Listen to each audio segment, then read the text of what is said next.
नमस्कार दोस्तों, मैं आदित्य वैभव करता हूं आप सभी लोगों का स्वागत आप सबके अपने चैनल बीपीएससी उत्कर्ष पे।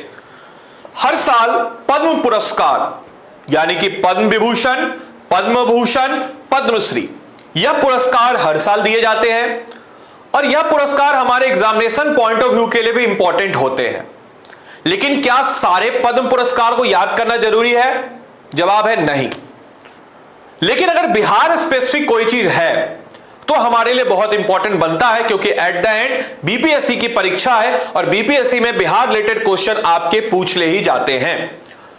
तो हम लोग इस सेशन में कवर अप करेंगे बिहार से पद्म पुरस्कार किनको मिला है, क्या चीज में उनका कार्य है, और ऐसे तमाम तरह की चीजों को हम लोग आज के सेशन में डिस्कस करने वाले हैं। तो इस वीडियो को अंत तक सारे के सारे लोग बिल्कुल ध्यानपूर्वक देखें। छोटा वीडियो होगा, कॉन्क्रीट वीडियो होगा और एक नंबर पक्का करने वाला वीडियो होगा। तो चलिए, सबसे पहले अगर हम लोग बात करते हैं पद्म विभूषण की, तो सबसे पहले अगर हम लोग पद्म विभूषण की बात करते हैं तो पद्म विभूषण मिला है बिंदेश्वर पाठक को। अब बिंदेश्वर पाठक कौन है, ध्यान रखिएगा।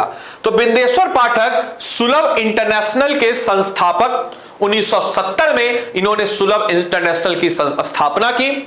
सुलभ इंटरनेशनल, जिसको आप लोग कहीं भी जाते होंगे तो सुलभ शौचालय आपको जो नजर आ जाता होगा, जी हां, बात मैं उसी की कर रहा हूं। तो भारत को स्वच्छ करने के लिए, ताकि खुले में शौच मुक्त हमारा भारत हो, इन्होंने कड़ी मेहनत की और 1970 में गांधी जी से काफी ज्यादा प्रभावित थे। इन्होंने शुरू किया सुलभ इंटरनेशनल, जो कि 2 रुपए से लेकर के 5 रुपए तक में आपको शौच कराने के लिए शहर के हर कोने में नजर आ जाता है। और यही कारण था कि इनको कहा जाता है टॉयलेट मैन ऑफ इंडिया।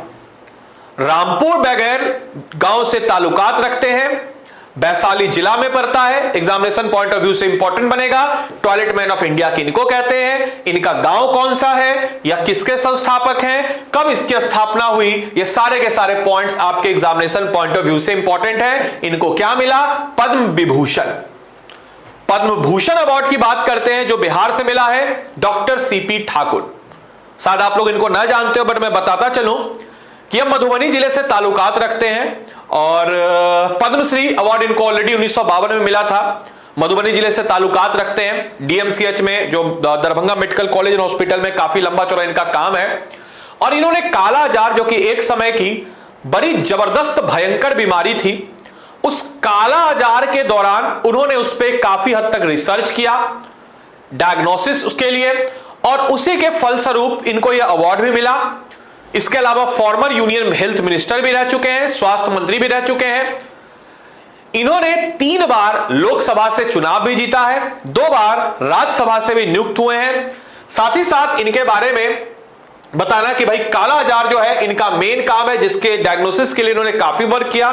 जिन बच्चों को नहीं पता, अपने पूछेगा पापा से या दादाजी या दादी से कि काला आजार एक समय में कितनी भयंकर बीमारी थी, गांव का गांव साफ हो जाता था काला आजार बीमारी के कारण। इसके अलावा हम लोग अगर बात करते हैं पद्मश्री अवार्ड, तो पद्मश्री अवार्ड हमारे बिहार से 5 लोगों को दिया गया है।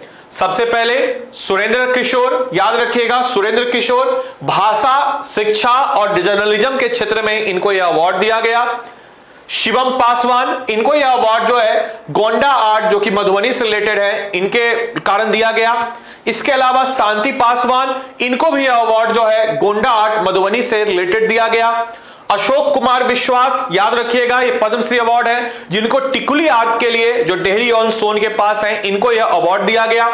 इसके अलावा पंडित राम कुमार मल्लिक दरभंगा जिले से ताल्लुकात रखते हैं और सिंगिंग के लिए, यानी कि गायन के लिए, जो लोकगीत है उनके गायन के लिए पंडित राम कुमार मल्लिक को इस बार पद्मश्री अवार्ड दिया गया। तो याद रखिएगा, पूरे के पूरे बिहार से पद्मश्री अवार्ड जो है 5 लोगों को दिए गए हैं। इस बात को सारे के सारे बच्चों को ध्यानपूर्वक रखना है, यहां से आपके एग्जामिनेशन पॉइंट ऑफ व्यू से क्वेश्चन बन जाएगा। तो ये थे हमारे पद्म अवार्ड्स। 1 नंबर याद रखिएगा, यहां से बनना फिक्स है, क्योंकि इस बार बिहार से अच्छे खासे लोगों को भारत रत्न ऑलरेडी दिया जा रखा है, तो भारत रत्न के लिए अलग से सेपरेट वीडियो बनाई गई है, वो भी आप लोग देख लीजिएगा। कर्पूरी ठाकुर से रिलेटेड है, उनके बारे में मैंने सब कुछ बताया है, तो वो वीडियो भी आपके लिए बहुत महत्वपूर्ण है, उसको भी देख लीजिएगा। तो अब यहां से उम्मीद कर रहे होंगे कि आप लोग पढ़ाई बहुत अच्छे से कर रहे होंगे।